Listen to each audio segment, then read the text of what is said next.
Hey, today's movie is the 1957 film noir drama Sweet Smell of Success, starring Tony Curtis and Burt Lancaster, directed by Alexandra Mackendrick, from a script by Clifford Odets and Ernest Lehman.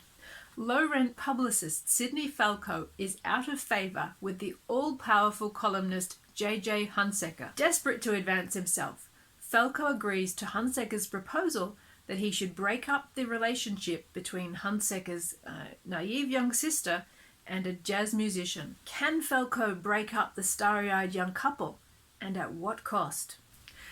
This is a film that really plays with the viewer's expectation, particularly in regards to the two roles played by Tony Curtis and Burt Lancaster, who appear very much against type here as two amoral sharks who might well be psychopaths, both ferociously going after what they want with zero regard for the casualties. In a setup like this, we might expect that the young jazz musician that Hunsecker is trying to keep his sister away from might be some sleazy, shady character, but he turns out to be the only decent character in the film and is the exact opposite of the amoral Hunsecker.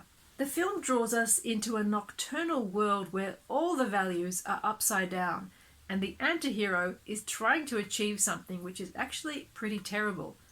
He achieves lots of terrible things throughout the movie. Tony Curtis brings a manic, ruthless determination to the role of Sidney Falco, prowling the New York nightlife, lying, cheating, manipulating, and growing ever more frantic and desperate. Burt Lancaster is genuinely disturbing as the ice-cold and all-powerful columnist, manipulating everything and everyone around him. The darkest secrets of Hunsecker the film leaves up to the viewer's imagination.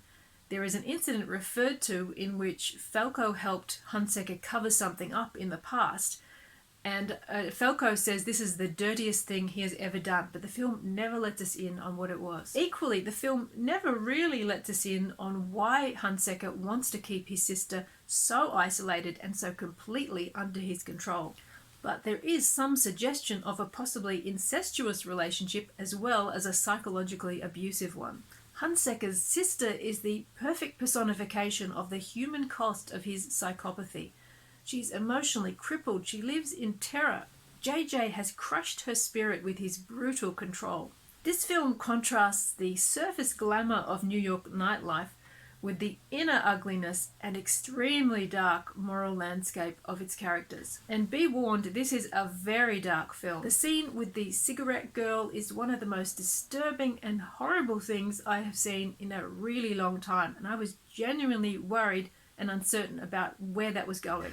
It is a horrifying scene of abuse, and you will never look at David White, Larry Tate from Bewitched, in quite the same way again. The film is exquisitely photographed by James Wong Howe, and I understand that he took some inspiration from the iconic photography of Ouija for his filming of this movie. The movie is absolutely worth seeing for its depiction of 50s New York nightlife alone, and it really captures all the bristling energy of a city at night with a few drinks under its belt. Elmer Bernstein's brash jazz score adds manic energy to the movie. But one of the most fantastic aspects of this film is its razor-sharp dialogue. The characters just verbally lacerate each other throughout. Sweet Smell of Success is an electrifying and shocking film that builds tension unbearably as its characters sink to even dirtier depths and darker schemes to achieve their ends. It's a beautiful looking film about people who are so ugly inside, in fact, monstrous. In this sense, it's very much a psychological film noir, and a brutal one at that. I would highly recommend this film if you are looking for an edgy and unnerving film experience that features two very brave performances by Curtis and Lancaster. Both of them really plumb the depths of amorality and evil in their performances. Their power struggle in this story is absolutely mesmerizing. It's like watching two wild animals fighting each other to the death. It might not be pretty, but it is absolutely captivating. Martin Milner also impresses as Steve, the one decent and clean character in this whole story. I was fascinated to learn that Alexander Mackendrick, the director of this film, was also the director of the classic Ealing comedies The Lady Killers and The Man in the White Suit. What a remarkable and interesting career he had, and his Wikipedia page is well worth looking up. The question this film ultimately asks is, what is success worth if you are willing to sell your soul, to strip yourself of all human decency to get it? And what is power worth if you are empty and hollow inside? This film packs a real punch. It is thrilling, disturbing, volatile, and unpredictable.